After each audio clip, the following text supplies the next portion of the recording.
Hello and welcome to our Voices in Montessori podcast, brought to you by the Greenspring Center for Lifelong Learning.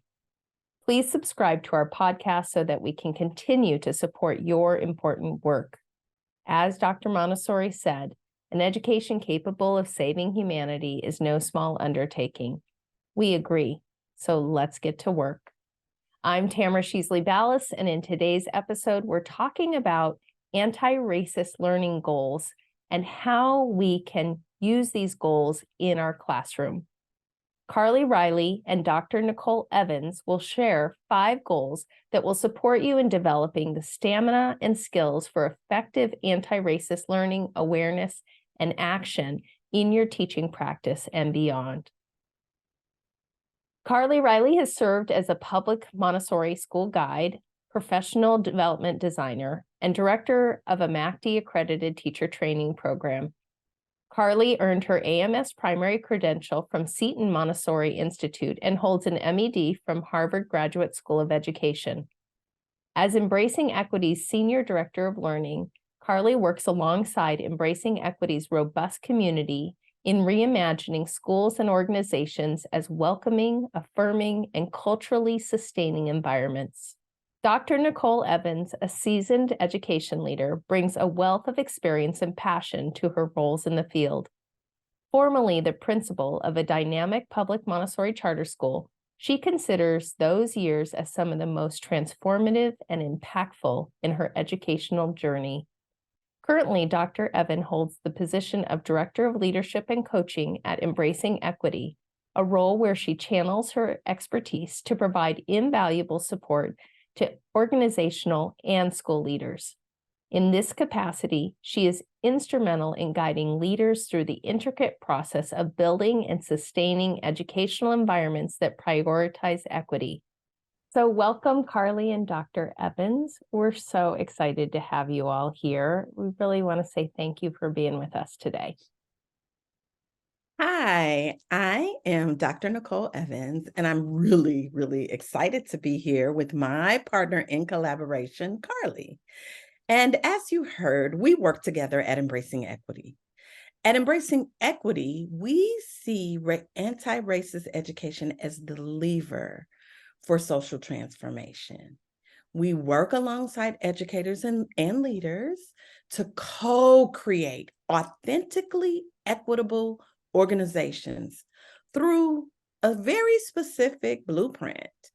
We lean into individual learning, interpersonal action, and institutional transformation. Just a little bit about each of those. With the individual learning, people themselves can raise their knowledge and awareness, and the most important, action when it comes to identifying, analyzing, and really knowing what to do in the face of oppression. Then comes interpersonal action, because anti-racism work is community building work, and we have to do it together. And then finally, that third way is institutional transformation in order to create new systems, new structures that center equity. And today, we really are going to focus on individual learning with folks in classrooms.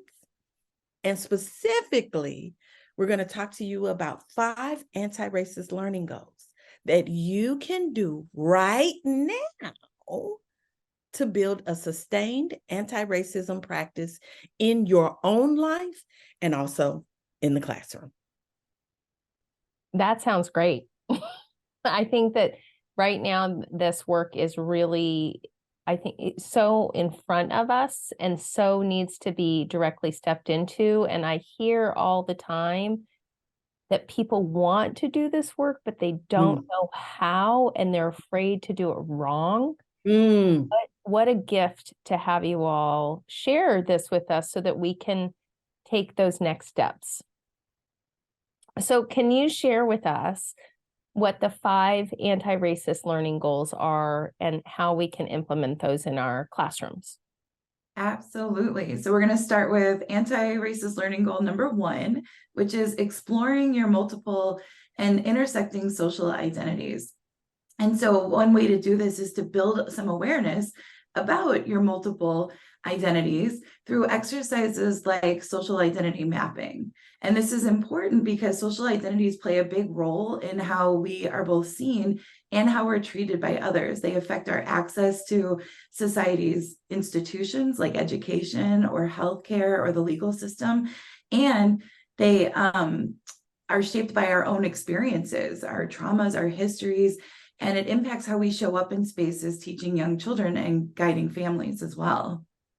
So can you share with those, there may be some folks who are new to the journey. I know a lot of people already know what identity work is, but can you share what social identifiers are for those who are new to the conversation?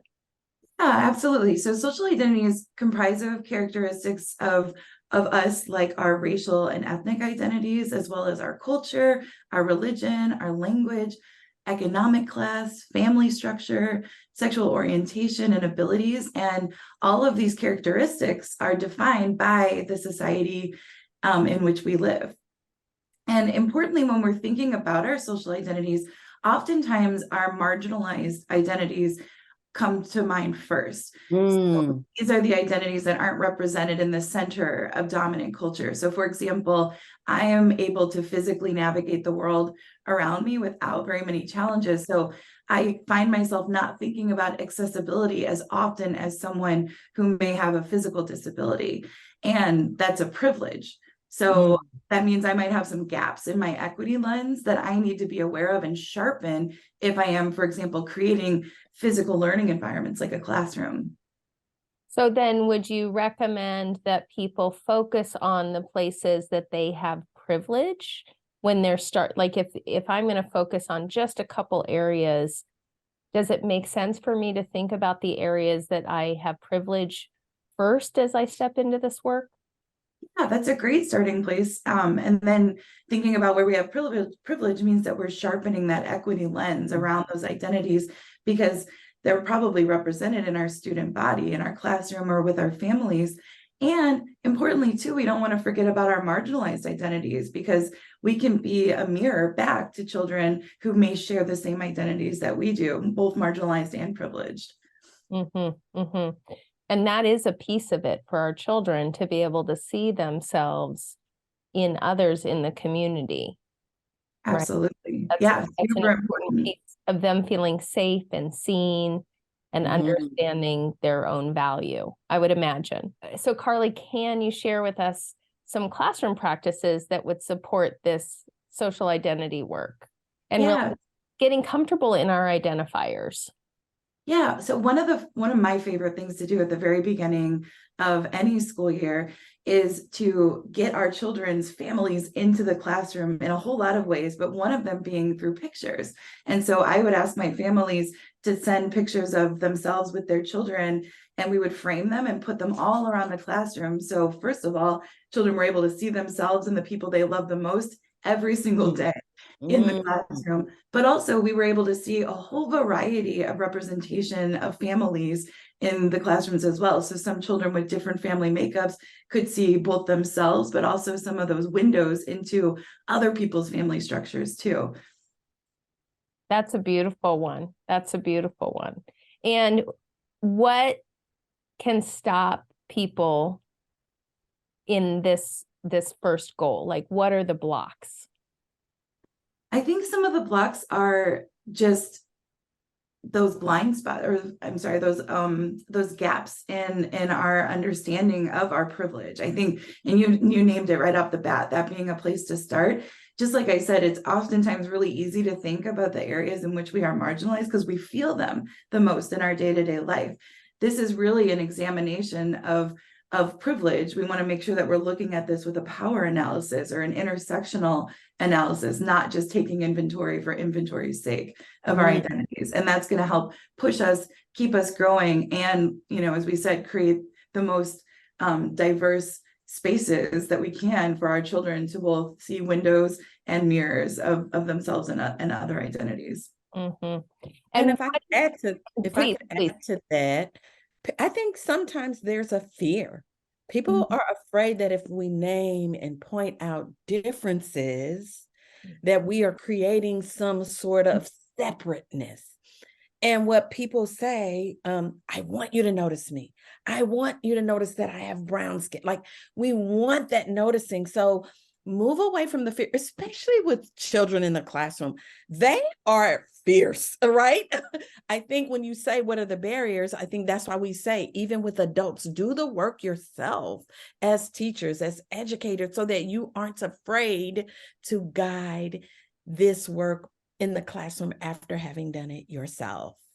Yeah. And what happens for the child who is not represented by any other family? Are there other ways for us to support them having, as you said, a mirror in the classroom? Oh, absolutely. So one of the things that I did in my Montessori classroom was have art up on the walls, sparingly, in a way that wasn't distracting. But the art that I chose was specifically representative of some of the children that I had in the classroom, and I would rotate it out every couple months or so. So when we were having conversations about the artwork, children would have many, many different opportunities to see themselves in the classroom and also learn about artists who share some of their identities as well. That actually is a perfect segue to goal number 2. Perfect segue. So if we're ready, goal number 2 is raising your racial literacy and awareness. And so how do you do that? As Carly began to talk about, we engage with a diversity of art, storytelling, scholarship, and media created by and for BIPOC folks, which is Black, Indigenous, and people of color. So if educators in schools are going to be culturally responsive, they have to have a wider view, right? Wider, meaning, for example, Zaretta Hammond, who wrote Culturally Responsive Teaching and the Brain. I think I have the book here. I do. Here it is. What she refers to this as widening our aperture, right? The lens, thinking about lens and photos and pictures, right? And so a classroom practice really for the adults is this. We encourage you in the classroom to take inventory of the art, the media, the books that are actually in your classroom. And here are some 4 critical questions to ask yourself. Who is being represented? Who's not? Whose stories are being told? Whose stories are being left out? If I can give you a real life example of how I saw this beautifully done in the classroom, I'll do that now. So, as I was an administrator, and as administrators do, we observe teachers and their lessons. And so I was observing in Mr. Pat's classroom, who's a social study teacher. And so it was time for them to start a new unit. And there was a new text. And the first thing Mr. Pat did, he said, open your book to the table of contents. Just by reading the table of contents, whose stories are we about to hear and learn about? Who's present? Who's not present? Are there female voices in this book? And the children, he started this work, and he was in junior high, started this work with the children. They begin to widen their aperture, right? So even before they got into their textbook, and so as they begin to see whose voices were there, whose were missing, then Mr. Pat was able to say, and we're going to have some supplemental textbooks, because as you named, there are some missing stories that are important and that are critical. So this widening of the lens can be done with students in the class. I love that. I love teaching the children how to assess it themselves.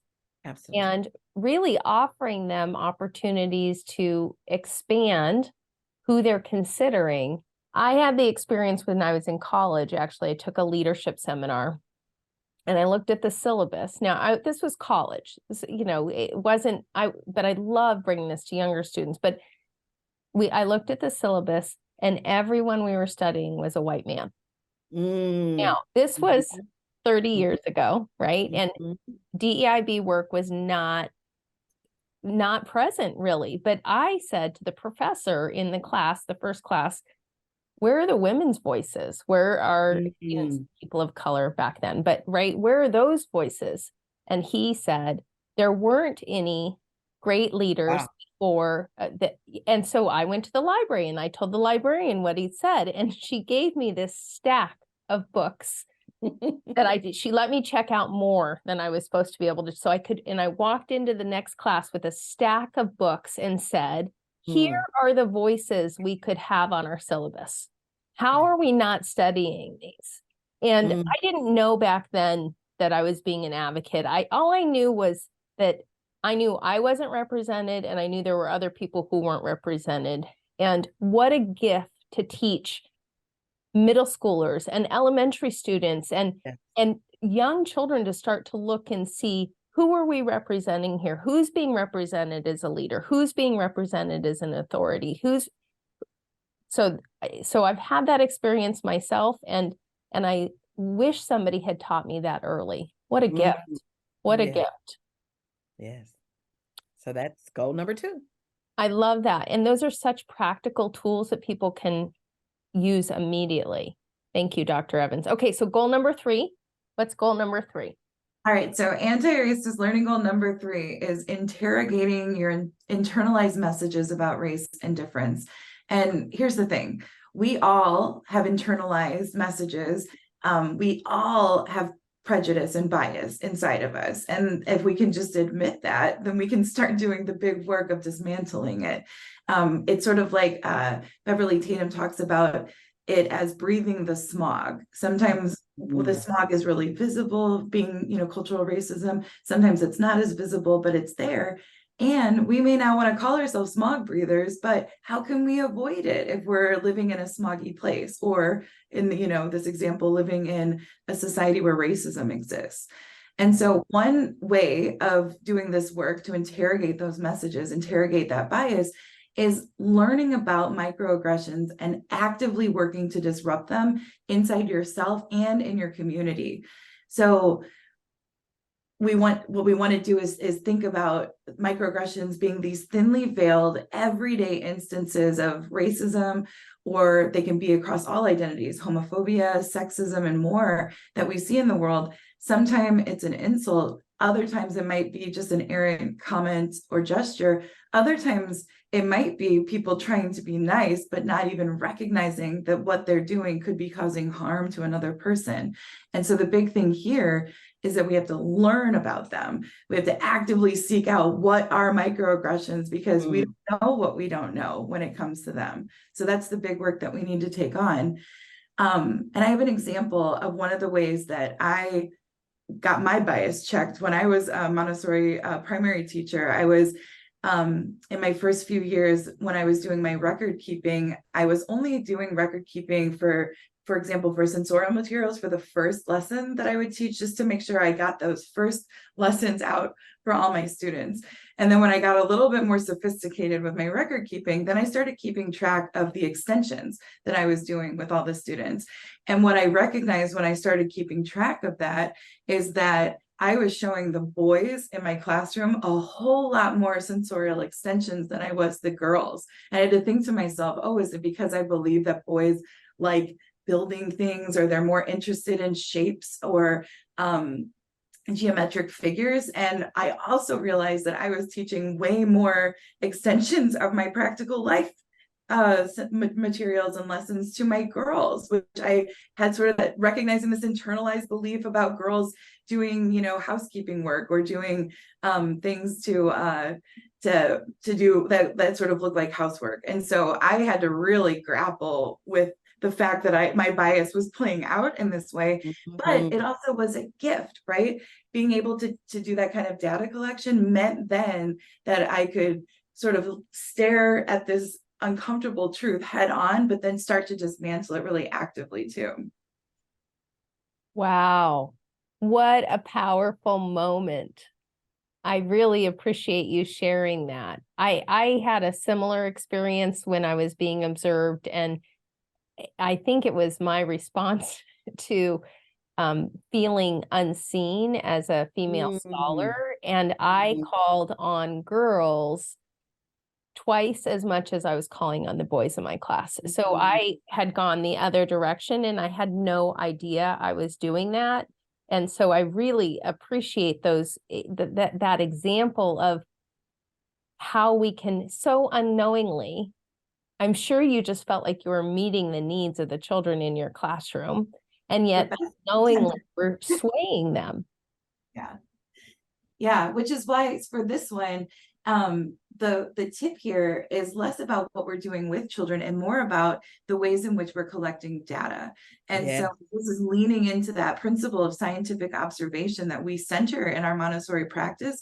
It's about getting other people in there, like you had in your experience, somebody observed you and was able to signal to you, hey, I'm noticing this thing in the way in which you're calling on children. And so that's really powerful to have other people putting their eyes on our classroom while we're teaching, not just sitting back and us doing our own observation.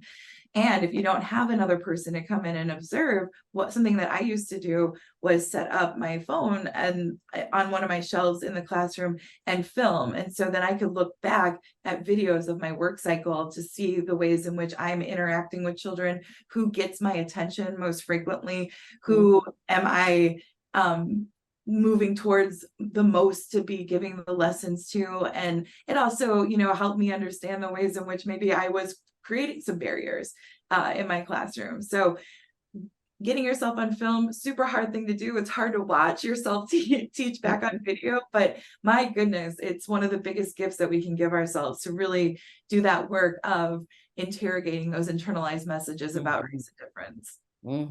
I love video feedback. I find that we can tell somebody something and it's harder to hear, but when they watch themselves do it, oftentimes it's completely unconscious.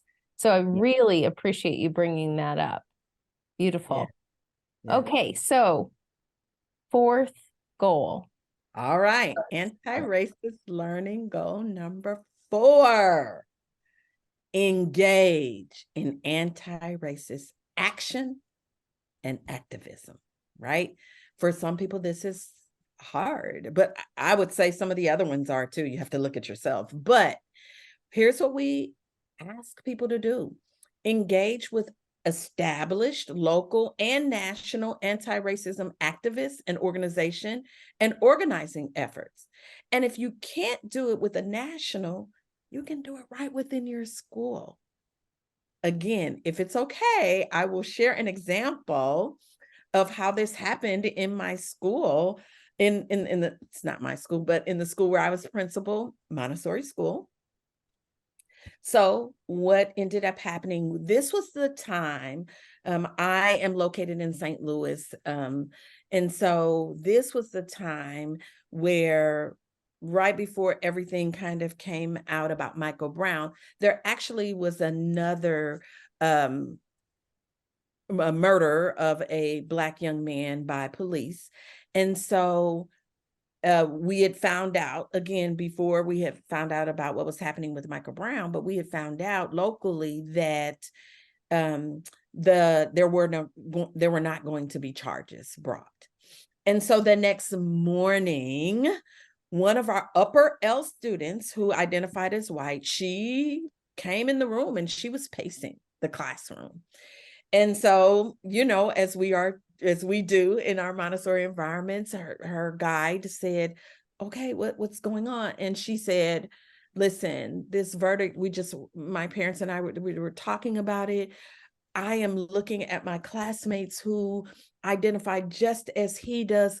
We've got to do something about this. This isn't fair. And so the guide said, all right, what are we going to do? Now remember, action, activism. The upper L students wanted to do a Black Lives Matter march because she said the lives of the students who are learning beside me, they matter. And I want them to know that it matters. And so as was the case in when big things were happening. And because they just loved sharing with me as their principal, they wrote a proposal. That was sort of our thing. When students wanted to do something big and wanted my input on it, they wrote a proposal to me, and it just cropped up. One of the students said, "Hey, my mom is an organizer. She does this kind of stuff. She'll come in and help us." Another student said, "I'd be willing to make posters." It just kind of started cropping up. Now, as the adults, here's what we did. We braced ourselves. We go, okay, this is what we have guided them to do in the Montessori way. We have told them that this is it organically, and they are in control of their learning. And they're like, so we held our breath. We were like, this is it. This is the moment. We were nervous. We were scared. And so they created student-led, student-generated a Black Lives Matter march. And I said, so what are we doing, y'all? Are we going downtown? Are we blocking off the streets? What are we doing? And they said, we just want to go here right around they created their own chants, their signs. They brought their parents in and included myself and other people, whoever wanted to. It was the most beautiful thing. We had workers who were just working in the streets, and parents out of their windows in some of the apartment buildings waving, yes, Black Lives Matter. I mean, this activism, at this particular time, we didn't use a national organization or even a local, but it cropped up. Our students wanted to do it, and we did it. And so it was just powerful. As you can see, I'm almost getting choked up. It still lives very choked up. I need a tissue. Yeah, very strong in my heart. That was powerful. So if you're thinking about this, now there is a Black Lives Matter at School week of action. It's coming up. It's in February. So this year, it was February 6th through the 10th. This coming 2024, it's February 5th through the 9th. It's national student-run event held during that first week. And it's dedicated. If that's not your action, it's dedicated to unapologetic conversations and presentations on Black culture, Black expression, and justice. So let's do it. That's so beautiful. What a beautiful story. And really how empowering for those students to know that they matter. I think that's the piece that so often as individuals in society, we don't understand our own impact. We feel disempowered, and to have our students know from the beginning that they can make a difference. What a gift. So can I share one piece that I actually heard on a podcast with Britt Hawthorne around this that I thought was just beautiful? Absolutely. Please do. It was on Montessori Notebook, Simone Davies' podcast. So plug for her here. And Britt Hawthorne was on, who is also a Montessori educator, as we know. Yes, we love Britt. We partner all the time. Yes. So she talked about having every classroom and really every home, but every classroom having a station with the legislature's addresses, names and addresses, and what they cover, right? What their responsibilities are, so that children have access with envelopes and stamps and addresses and paper ready to go. So when they feel so moved, and when they say this is not fair, there's a place that they can go to and get into action immediately. And that's not hard. That's an easy lift. And what a gift for them to know that there's a place to put that concern. They see somebody who, Britt tells a beautiful story about seeing someone who is without a home or without a house, and really her child being really upset and saying, hey, you know what?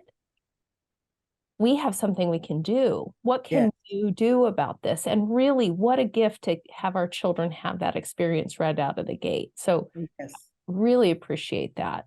Are there Yes. any other strategies that you can give us for classrooms? Because I find that people, at least in our school community, we are deep in the identity work, deep in work about celebrating others. We can identify injustice, but Mhm. advocacy, that Yes. advocacy step can, even for adults, can feel overwhelming. Are there any Yeah. other strategies we can bring into our classrooms? Yes. I think, bringing into the classrooms, um, let me say one thing, and then I'll give you another example of how the adults can kind of get in there as well.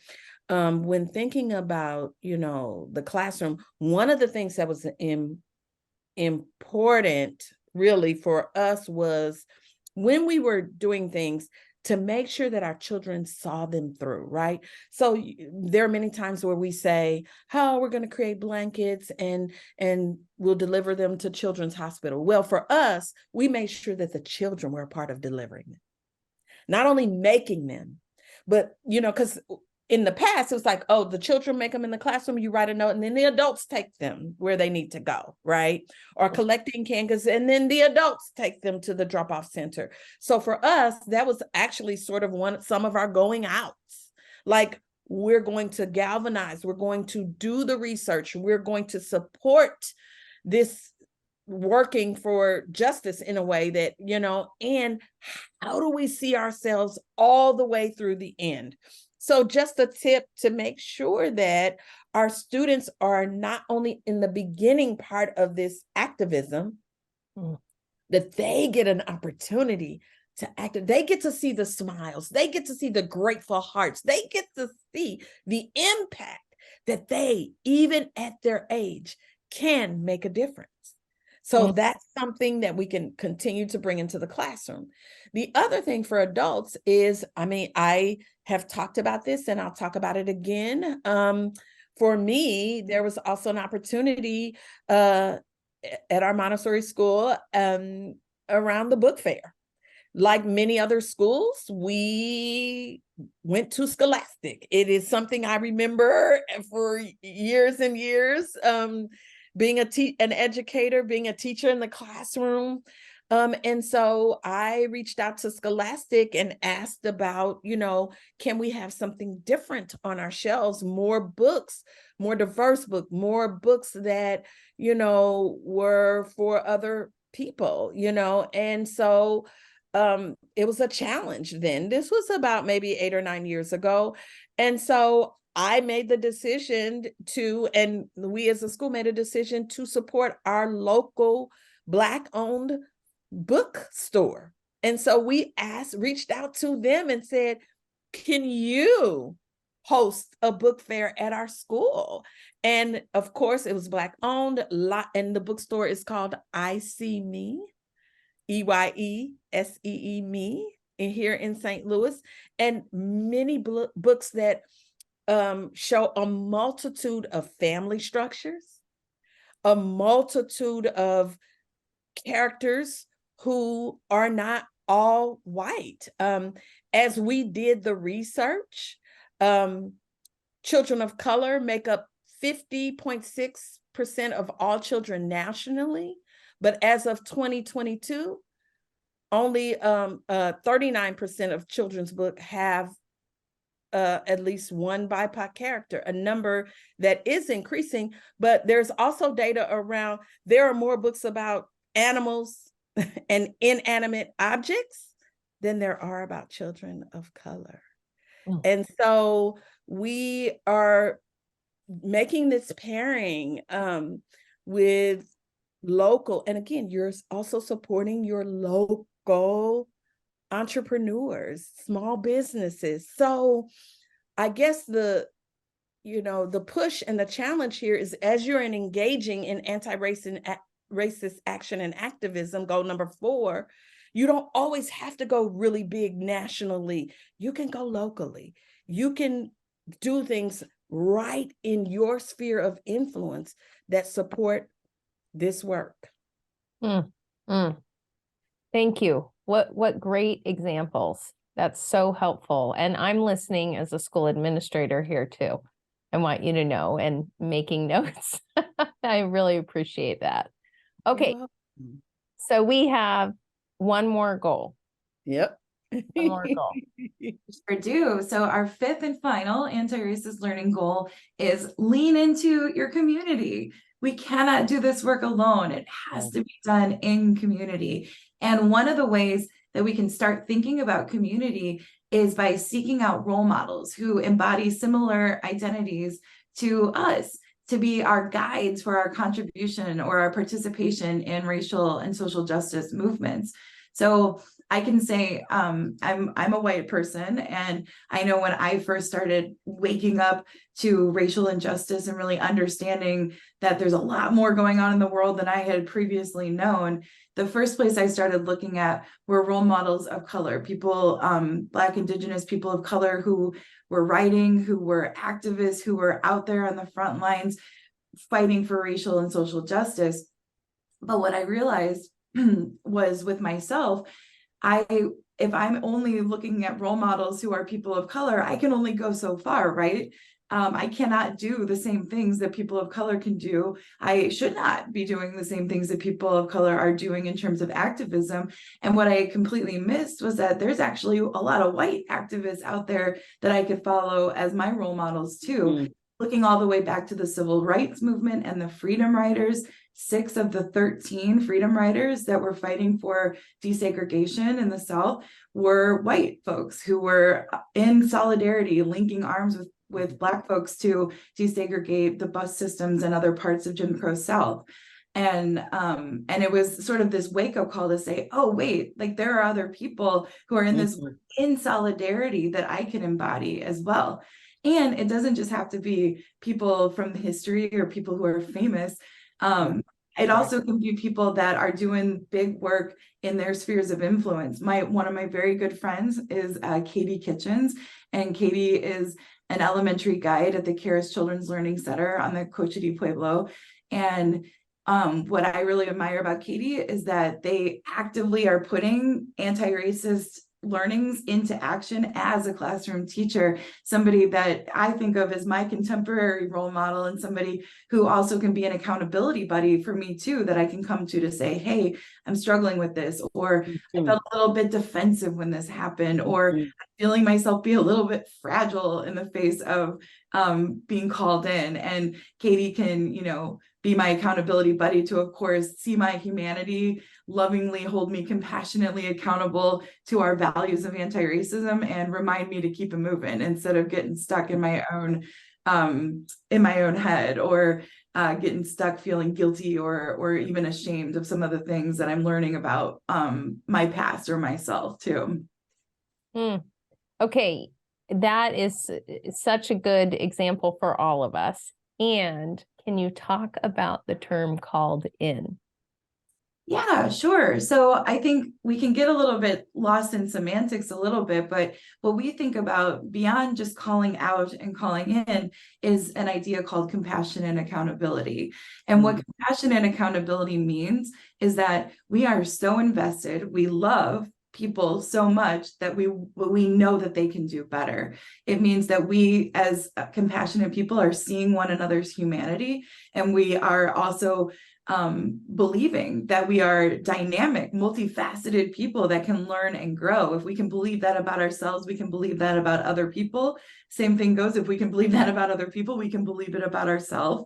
And it's this idea of not throwing people away, or not seeing people who have made a mistake as being a mistake, but rather bringing them into the fold, bringing them closer to us, and really seeing their humanity in the process. And that's a big part, I think, of belonging. When we're thinking about accountability, it's not you only belong if you do everything the right way. What we recognize is not a matter of if, but when we make a mistake, it's how we learn, as a matter of fact. And so it's holding people's humanity at the center and approaching both ourselves and others with compassion. Which is perfect for all work. All work, absolutely. And our work with children, our work with their families, our work with our colleagues, our work with our own families. This is a practice that we can do in all parts of our life. Yeah, and if I would add to this number 5, lean into your community. Remember, as we're talking about all of these strategies, think about what the adults can do and what the children can do. It's always both and, right? So for me, thinking about leaning into my community, I also am always reaching out for in ways where I can lean into the community at large, not necessarily thinking about the African American or Black community. So for me, some of the work that I've been doing is about building authentic relationships with Indigenous people and not tokenizing, right? I know a lot of people are doing land acknowledgement and we don't want to do that. So I started with myself first. And so one of the things that I did was I learned, which I had no idea, that here in St. Louis, for 30 something years, there has been a powwow here and I thought, I didn't even know this was happening. And so I attended.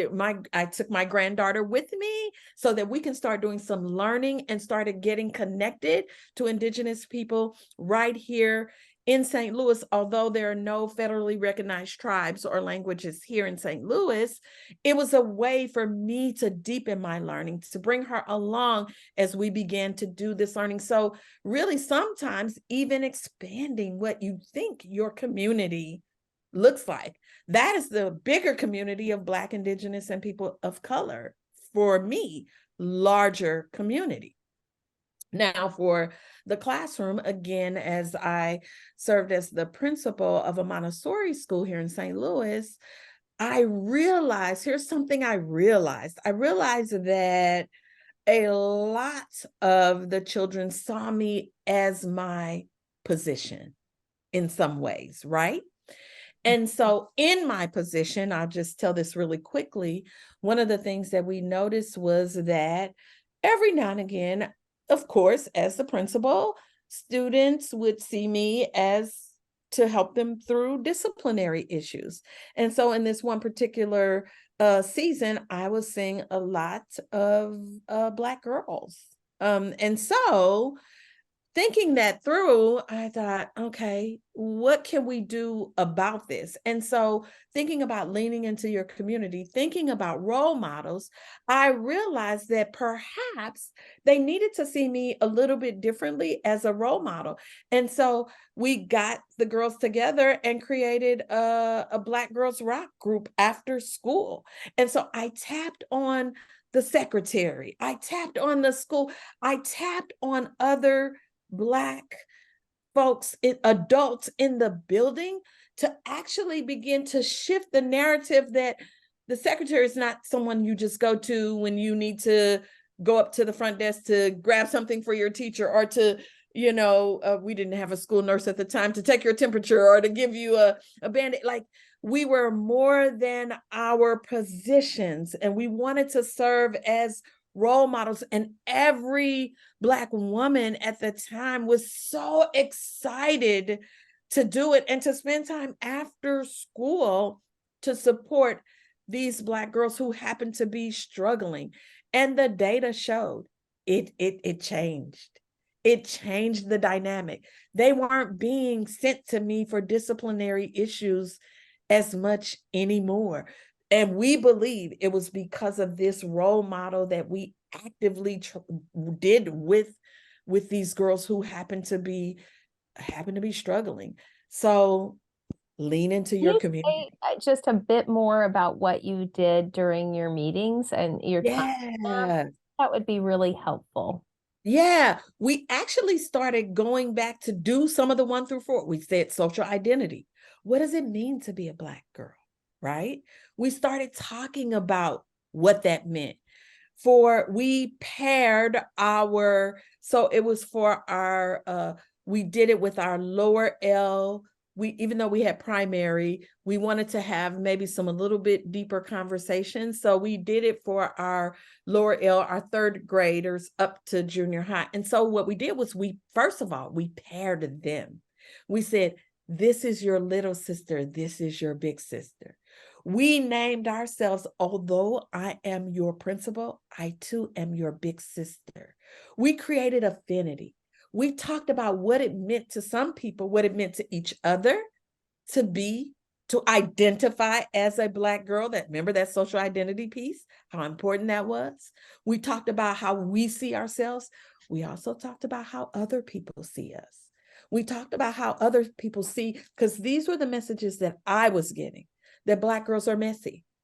They can't get along with each other. So we were upfront about, and they said, yeah, we've heard that. Like, we talked about that and we unpacked that, right? We talked about, the adults talked about, it sounds like I'm recommending a bunch of books. It's not that, but we talked about Push Out by Monique Morris, how Black girls are now being pushed out. I was seeing that. The Black girls in my school were being referred to the office for disciplinary issues. It was happening live. And so I said, okay, I need to read this book. The adults, we need to read this book. So again, in addition to the Black Girls Rock group, the adults in the school started reading this book. So it's that and so again, some of the things those are the things we did. We always had a snack for them after school. In fact, they were so excited. Today's our day, Black Girls Rock group. Some of the other kids, the boys were like, can we come to the Black Girls? Because they were buzzing in the playgrounds about the things that we were doing together, the new ideas that they had, that, if somebody was struggling, they now started, hey, I see you're having a hard time, little sister. Can I help you? Or big sister, can I help you?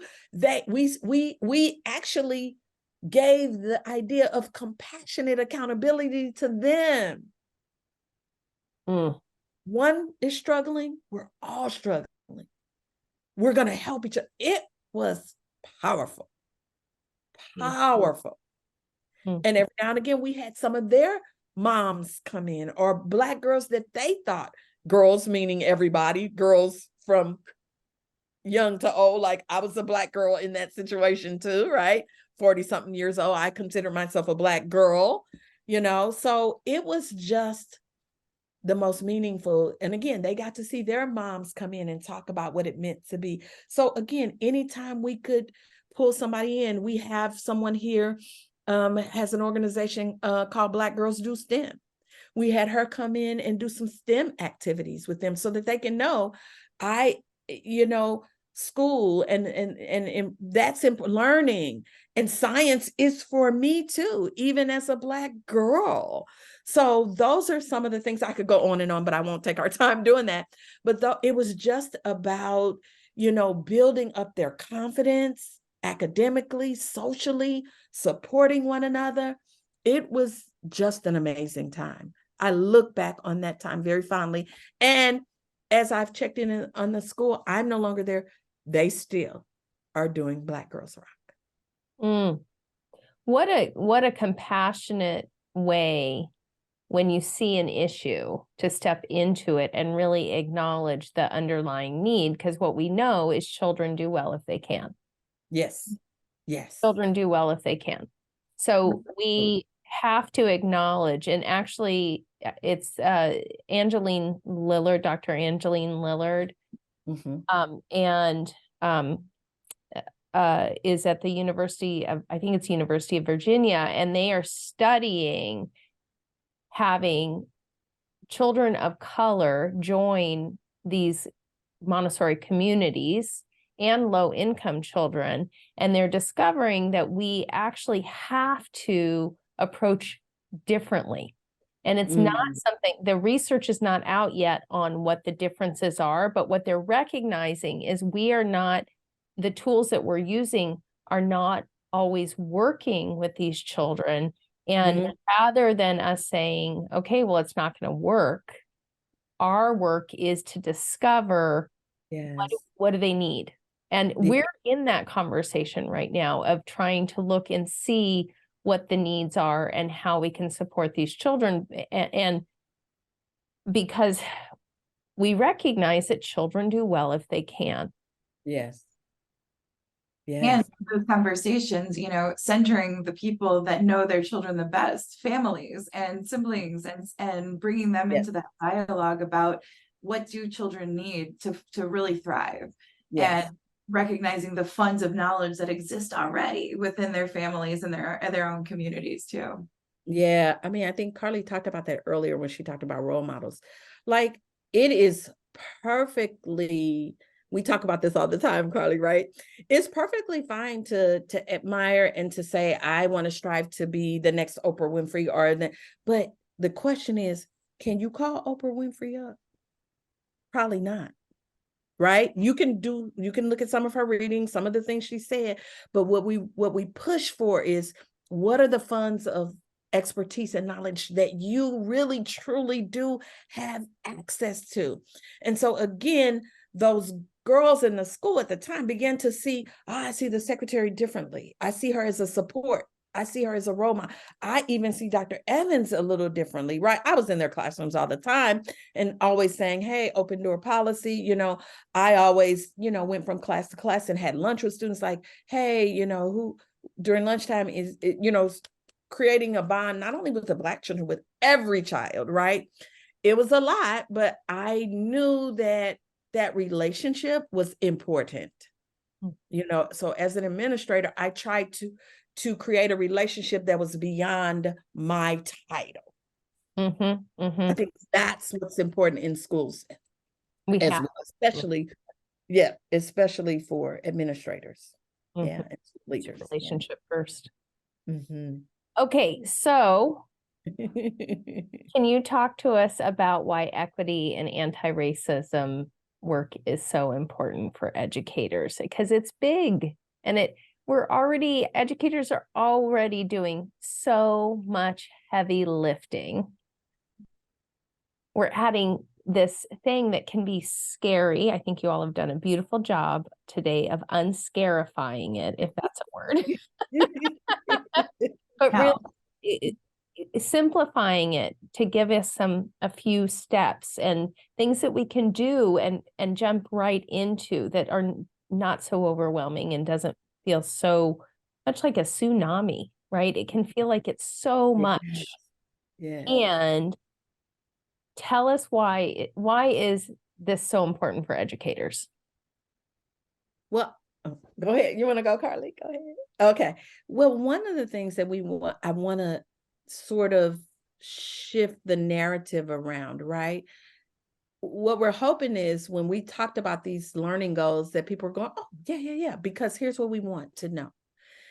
Being anti-racist, doing this work is actually not an addition to the plate. It is the plate. It's the plate on which our albums, our train, all of that should sit. If we come from this place, if it's woven throughout, it won't feel so big and like a tsunami. And we recognize both, and it's big work, right? But we want to ensure that it is the place, right? There's lots of Montessorians now re-looking at our great lessons and how we're talking about them, re-looking at things that we know are foundational, and saying, how do we widen the lens? How do we present those in a way, right, that widens it, that shows that this is the plate. It is the plate, not an addition. I think that. Thank you. Thank you for that. It's interesting because we hired an equity and belonging coordinator this year. It's the first time we've had that in our school community. And it is amazing how many things could fall in under that one person. So yes. I have to say, I cannot disagree. I think this is the work, and it is a part of creating a culture of belonging. It's a part of psychological safety, all of those pieces that are so important in our school communities. And I really appreciate, I appreciate you calling me in on that. Yeah. Okay. Carly, you want to offer? You had something to offer? Yeah. And you're a hard act to follow, Dr. Evans, but I think just adding on to what you already said, and it's this idea of what do we want as educators? We want an educational ecosystem for our children to be in that is affirming, that is inclusive, that they belong fully, right? We want our children to be affirmed in their whole humanity. We want to nurture them to their fullest potential. So if that's what we want, it doesn't just happen by happenstance. Like Dr. Evans said, this is the plate. So we must be cultivating our mindsets and practices that are necessary to get us there. And if that's the direction we already want to go, then this is what we do, right? Even though it's big, hard work, it is what we do, because our children deserve it. All children deserve it. And we, as adults too, deserve it as well. We're all humans that want to be in an ecosystem that is fulfilling us to our fullest potential, that is affirming for us, inclusive for us too. And so if we want this for our children, we need to make it so for ourselves as well. Beyond just our children and ourselves, this is the work, this is humanity. I think that this and the work of getting so present to the interconnectedness of all living things, our world, if we can get our arms around those things, we will indeed be able to change the world. Because the way it's going right now, that is scary. So this is that work that can make that difference of real connection and healing and understanding and compassion and all those things that humanity so desperately needs right now. As Gracie Boggs says, transform yourself to transform the world. That's right. And this, to your point, this is our cosmic task. This is our cosmic task. Okay, so what do you want us to walk away with? If we could, you've given us so much. This has been such a gift and a wealth of information. What's the one key message that you really hope that our listeners walk away with from today? That you can do this, that this isn't unattainable. It's not amorphous. It's not something that is so big, we're paralyzed, we can't take it on, that you can do this work. And we're here to support you. We know, we believe in you. We love you. We know you can do it. Well, I feel inspired. Hey. That's how I'm leaving today. Thank you both so much. Really, I just so have enjoyed our conversation. I know our listeners are going to feel so elevated and inspired, and we really appreciate you and the important work that you're doing for our world. Well, thank you. Thank you. And to our listeners, thank you all for spending time with us today. Please take a look at our website at greenspringcenter.org to view the show notes from today's episode. We'll include a link to Carly and Dr. Evans' organization, Embracing Equity. We'll include the books that Dr. Evans referred to today and a link to the podcast that I referred to as well, so that you have access to everything that you need to keep moving on your journey. And we invite you to subscribe to our podcast to hear the latest episodes and join in the conversation on Facebook and Instagram. The work that you all do is so important. I think it's the most important work that anyone could be doing, and we're here to help. Join us next time.